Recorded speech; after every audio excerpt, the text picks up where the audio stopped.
Pria ini terkunci di ruang pameran selama 10 tahun. Setiap hari banyak orang datang untuk menontonnya. Tapi dia cukup senang, karena di sini tidak perlu bekerja atau mengeluarkan uang. Juga diberikan makanan dan minuman gratis. Tidak ada tekanan hidup. Di waktu luang, dia mengawasi pengunjung di luar. Sampai hari ini, manajer membawakannya kabar baik. Seorang wanita akan datang bersamanya besok. Pria itu sangat gembira setelah mendengar ini. Akhirnya dia mengakhiri kehidupan lajangnya. Dia mulai latih badan segera. Dia juga memulihkan vitalitas dan menyemprotkan parfum. Dari ujung kepala sampai ujung kaki. Siap memberi kesan baik pada gadis itu. Keesokan harinya, saat pintu perlahan terbuka, seorang gadis cantik muncul. Tunggu sampai gadis itu membuka matanya. Pria itu mulai membaca puisi cinta dengan suara keras, yang dia hafal tadi malam, lalu mengajaknya berkeliling rumah. Tapi gadis itu tidak tertarik sama sekali. Malah dia cari cara untuk melarikan diri. Lihat tidak bisa membuka jendelanya. Dia lari ke tempat lain untuk mencari. Saat pria itu memperkenalkan koleksi mainannya, gadis itu buru-buru lari ke kamar tidur. Tak terduga pria itu lagi siap kejutan untuknya. Tapi gadis itu tidak senang sama sekali. Lalu dia berlari ke jendela. Melihat ada orang datang, dia langsung sembunyi. Pikir dirinya akan punya orang untuk diajak bicara. Tapi gadis itu bertanya di mana pintu keluarnya. Membuat pria itu sangat bingung. Katanya tinggal di sini sangat nyaman. Kenapa harus mencari cara untuk melarikan diri? Kalau bosan bisa nonton TV. Kalau capek ada kursi pijat. Tapi gadis itu sangat sedih setelah mendengar ini. Untuk menenangkan suasana hatinya, pria itu pergi ke dapur sendiri.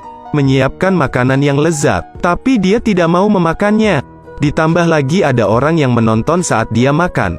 Membuatnya merasa tidak nyaman dan tidak ingin makan. Lihat itu, pria itu makan duluan. Dan menunjukkan bahwa dia memiliki nafsu makan yang baik. Kali ini gadis itu bilang satu kalimat yang membuatnya kecewa. Lalu dia memintanya untuk mencium bau makanan. Tapi pria itu bilang rasanya sangat enak dan bergizi. Makanannya sangat harum. Gadis marah berteriak keluar. Bilang itu bukan makanan sungguhan. Lalu bicara dengan pria itu. Bilang di sini dari makanan hingga minuman semua palsu.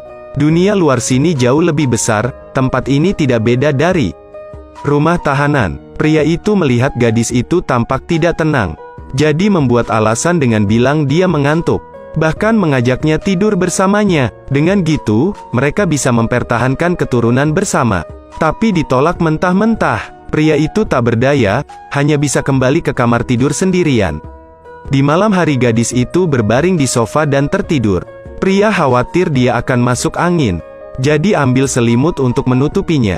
Dan taruhkan mainan favoritnya di samping bantal gadis itu. Gadis itu bangun, melihat mainan di tangan. Rasanya orang ini cukup baik.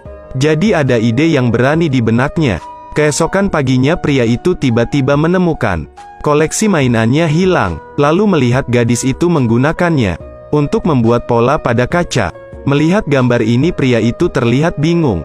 Lalu dia memberitahunya bahwa ini adalah dunia luar. Itulah rumah umat manusia yang sebenarnya. Membuat pria itu semakin bingung. Bukankah ini rumah?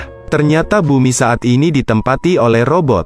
Penduduk kurang dari 10 miliar, mereka bisa dikatakan jadi makhluk langka. Pria ini adalah salah satu orang yang dipenjara oleh robot. Di sisi lain gadis itu telah melihat dunia besar. Dia tahu betapa hebat rasanya kebebasan. Jadi dia tidak ingin terjebak di sini.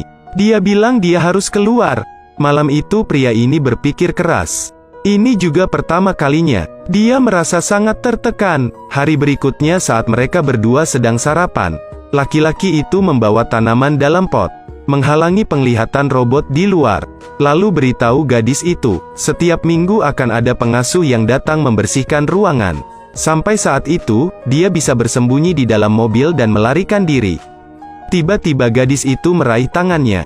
Melihat dia peduli padanya seperti itu, laki-laki itu memberitahunya bahwa dia punya cara lain. Lalu pintu perlahan terbuka, manajer perlahan masuk. Gadis memanfaatkan waktu istirahat untuk membersihkan. Dia segera bersembunyi di keranjang. Akhirnya lolos sesuai keinginannya. Keesokan harinya ketika manajer datang dan bertanya di mana gadis itu, pria itu berpura-pura naif dan bilang tidak tahu.